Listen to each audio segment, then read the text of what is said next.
नमस्कार आदाब दोस्तों। आज मैं आपके लिए एक ऐसी घटना के बारे में बताने जा रहा हूं जिस घटना को देखने के बाद वाकई आप सभी सोचने के लिए मजबूर हो जाएंगे। दोस्तों, ये कहानी जम्मू कश्मीर की है जिसमें एक महिला होती है और उनके पति जो है वो आर्मी के अंदर जॉब करते हैं। जब इस महिला के पति जॉब पर बाहर गए होते हैं तभी इस महिला के घर पर साधुओं के भेष में लुटेरों की एंट्री होती है और इस महिला को किस तरह वो चूना लगाते हैं और इस महिला के साथ एक बहुत बुरी घटना को अंजाम देते हैं। आइए इस महिला की जुबानी हम सुनते हैं कि वास्तव में इस महिला के साथ क्या हुआ और कैसे हुआ। एक बार इस वीडियो पर नजर डालते हैं। जी क्या बात हुई? मैं अपनी बेटी को सुलाया था अंदर और मैं बैठी हुई थी। अचानक से बाहर वाला गेट खुला हुआ था, ऐसे ही ठक ठक की आवाज़ आई। मैंने देखा कि एक आदमी था, साधु ही था। तो मैंने सोचा चला जाएगा। 2-3 मिनट के बाद फिर से आवाज़ आई। आवाज़ लगा रहा था, माता 2 फुलके ही दे दो।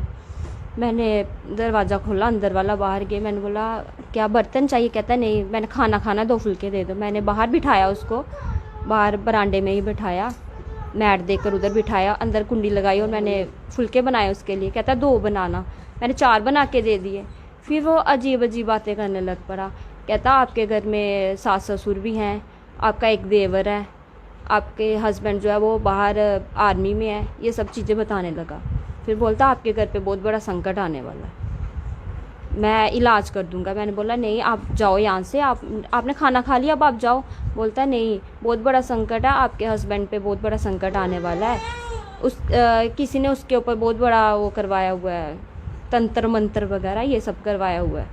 तो राखी वाले दिन भी उसके ऊपर बड़ा संकट आना था, लेकिन जिसने करवाया हुआ उसके घर में कोई गेस्ट आ गया तो संकट टल गया। तो मैं इलाज कर दूंगा, आप मेरे को 13,000 रुपया दो। मैंने बोला हमारे घर में कोई पैसा नहीं है, आपके सास ससुर का है। मैंने बोला मम्मी अंदर हैं, झूठ ही बोला मैंने उससे, और पापा बाहर गली में है। तो मैं पापा को बुलाती हूँ। बोलता नहीं किसी को नहीं बताना, आपके बीच में और भगवान के बीच में ये बात रहनी चाहिए और किसी को मत बताना ये बात। मैंने बोला नहीं, मैंने नहीं करवाना इलाज। इतनी देर दूसरा आ गया, उसके साथ जो साथी था वो आ गया। बोलता जहाँ हमने इलाज करना था वो बुला रहे हैं आपको। फिर उस आदमी ने हमारे चौक पे एक दुकान है, वो अंकल का नाम लिया कि उसकी जो बहू है उसको मैंने बताया था कि इसके ऊपर कोई संकट है और ये इसके ऊपर बहुत बड़ा संकट आना और इलाज करवा लो। उन्होंने नहीं करवाया तो देखो उसका आज कितना बड़ा ऑपरेशन हुआ। फिर 2-3 बातें ऐसी उसने बताई।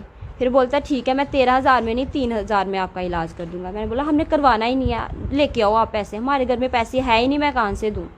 फिर उसने 2-3 बातें और बोली। कहता ये वाली मंथ की 25-26 तारीख को ना तेरे हस्बैंड का बहुत बड़ा एक्सीडेंट हो जाएगा, तूने ज़्यादा इलाज नहीं करवाना, जाए एक धागा ही लेके आ जा। ये बात सुन के थोड़ा शौक लगा कि ये ऐसा क्यों बोल रहा है, शायद इसे सब कुछ पता हो चल गया होगा। ऐसे बाबाओं को पता तो चल जाता है। मैंने बाहर ही डोर पे ही था हमारा धागा, मैंने वो उसको दे दिया। कोई खाली पत्ता मेडिसिन का है वो दे दे। चारपाई के नीचे ऐसे खाली पत्ता पड़ा था, मैंने वो दे दिया। कहता ये ठंडा पत्ता ना, देखना भी गर्म हो जाएगा। थोड़ी देर बाद वो पत्ता सच्ची में गर्म होने लगा। कहता ये ऐसी राख बन जाएगी। ऐसी उल्टी उल्टी बातें करने लगा कि दिमाग में कुछ सोचने की ताकत ही नहीं रही। फिर बोलने लगा कि कोई सोने की चीज़ है उसको रखो इधर। मैंने बोला सोने की कौन सी चीज़ रखूँ मैं इधर? नहीं आप ऐसा करना, बाद में खुद ही पहन लेना उसको, अपने और अपने हस्बैंड का नाम लिख कर ना उस पर, तो वो सुनार से लिखवा कर तो वो फिर से पहन लेना आप। तो वो दे दो, रख दो, मैं कोई मंत्र पढ़ दूँगा। मैंने रख दी। जैसे ही मैंने रखी फिर वो हड़बड़ाई में उसने उठाई वो चेन और बोला हो गया सारा काम, और भागना शुरू हो गया। ऐसे फास्ट गया। मुझे समझ नहीं आया कि अब ये फास्ट क्यों चला गया। इतनी देर में मेरी मम्मी आ गई, मैंने बताया नहीं, मैं नहाने चली गई। चेन वो लेके चला गया। फिर मुझे अचानक जैसे मैं नहाई ना, मैंने बोला मैंने चेन दे दी उसको। वो गया भी, थोड़ा सोचा, हड़बड़ाई में मैंने अपने हस्बैंड को फ़ोन किया कि ऐसे ऐसे बात हुई। उन्होंने सारी जगह फ़ोन किया। मैंने बोला वो बता रहा था कि मैंने चौक पे जो दुकान है उनके घर में जाके इलाज करना है। जब उनके घर में जाके पूछा वो है ही नहीं थे उधर। तो मैम क्या मैसेज देना मैं यही चाहते हैं मैसेज लोगों को, जो लोग हैं जो साधुओं को अपने घरों में बुला लेते हैं। मैं यही मैसेज देना चाहती हूँ कि अलर्ट रहो इन साधुओं से। अगर वो विलेज में कहीं किसी गांव में आते भी हैं, किसी के गेट पे भी आते हैं, तो दरवाज़ा बंद कर दो, उनको प्लीज़ अंदर मत आने दो। आज मेरे साथ हुआ, कल क्या पता किस किस के साथ ऐसा हो जाएगा। जैसा कि हमने इस वीडियो में देखा किस तरह से एक महिला के पास महिला बताती है कि साधु के भेष में एक युवक आता है और ये युवक उस महिला को हर तरीके से बताता है कि इस तरीके से उसके परिवार पर संकट आने वाला है और परिवार जो है एक बहुत बड़ी समस्या में फंस जाएगा। जिस तरीके से हमने इसमें देखा वह युवक निश्चित तौर पर इस महिला का जाना पहचाना हो सकता है। वह युवक इस महिला को काफी लोगों को यानी कि उसके अड़ोसी पड़ोसियों का और उसके परिवार के बारे में बताता है, जिससे महिला को कुछ हद तक विश्वास होने लग जाता है।